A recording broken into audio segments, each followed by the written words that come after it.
এইরকম খোলা আকাশের নিচে এরকম একটা পরিবেশ কেমন লাগে? আলহামদুলিল্লাহ, আমার তো বেশ ভালো লাগে।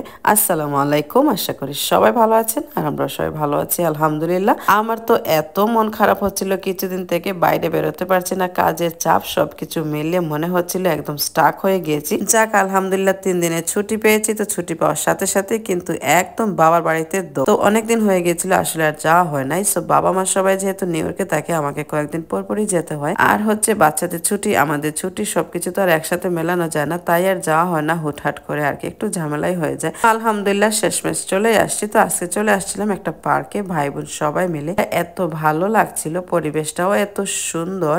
আজকের ওয়েদারটা কিন্তু বেশ নাইস, এত মিষ্টি একটা রোদ বাইরে, আর সবাই মিলে যেহেতু আসছি অনেক বেশি, তো আমার কিন্তু অনেক ভালো লাগছে। কি রকম করে মানে ভালো সময়টা আসলে খুব তাড়াতাড়ি চলে যায়। এই রকম একটা সময় কত তাড়াতাড়ি চলে গেল, 3টা দিন আসলে ধুম করেই চলে গেছে, একদম বুঝতেই পারি না। বাচ্চারা এত এনজয় করেছে, আর সাথে তো আমরা আছি। আর যেহেতু ছুটিটাও কম, তাই সবাই মিলে কিন্তু একসাথে এক জায়গায় হয়ে গেছি। আলাদা আলাদা করে এইবার আর একদম বেড়ানো যায় না, বাচ্চারাও কিন্তু বেশ এনজয় করে। ভালো সময়গুলো কিন্তু খুবই তাড়াতাড়ি চলে যায় যখন আমরা সবাই একসাথে থাকি। সময়টা একদম মনে হয় ফ্লাই করে, একদম বোঝাই যায় না কোন দিকে সময়টা চলে গেছে। তো এইরকম 2-3টা দিন এত তাড়াতাড়ি চলে গেল। আসার সময় মনটা এত খারাপ হয়েছিল, এইবার আসলে একদম আসতে মনই চাচ্ছিল না। কারণ হচ্ছে আবার কবে ছুটি পাবো, আবার কবে যেতে পারবো। ওকে থাকলেও অ্যাটলিস্ট ভাই বোন কিছুদিন পর পর আমরা দেখা সাক্ষাৎ করতে পারতাম, কিন্তু এখানে আসার পরে আবার দেখা যায় অনেক দেরি করে যেতে হয়, ছুটি মিলে না।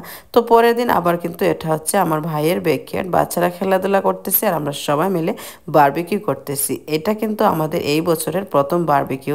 আজকের চিকেনগুলা এত ইয়ামি হয়েছে, এত সুন্দর করে ম্যারিনেট করেছে আমার ভাইয়ের বউ, মাশাল্লাহ কালারগুলো এত নাইস আসছে।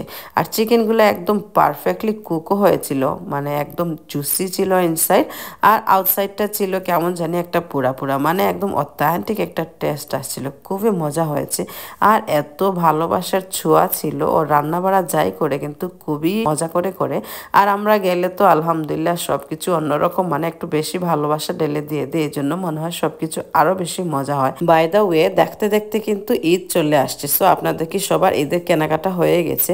মিশিগানে যারা থাকেন তাদের জন্য বলছি, আর এই উইকেন্ডে মানে কালকে আর পরশু এই 2 দিন মিশিগানে কিন্তু 2টা মেলার আয়োজন করা হয়েছে। সো আপনারা যারা এখনো ঈদের শপিং করেন নাই, ডেফিনেটলি মেলাগুলা কিন্তু মিস করবেন না। এখানে মেলার সব ইনফরমেশন দেয়া আছে, কখন কোথায় কয়টা থেকে কয়টা। সো আপনারা আপনাদের সুবিধা মতো চলে যাবেন, কিন্তু অবশ্যই মেলাগুলা মিস করবেন না।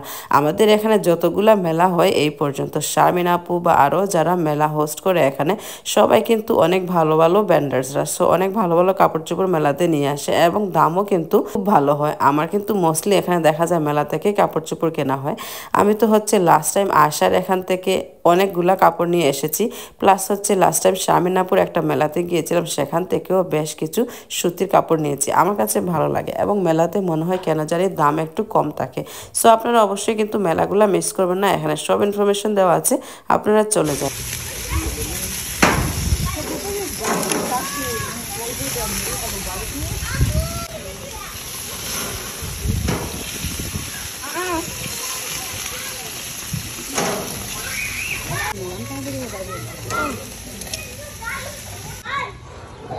Bless you.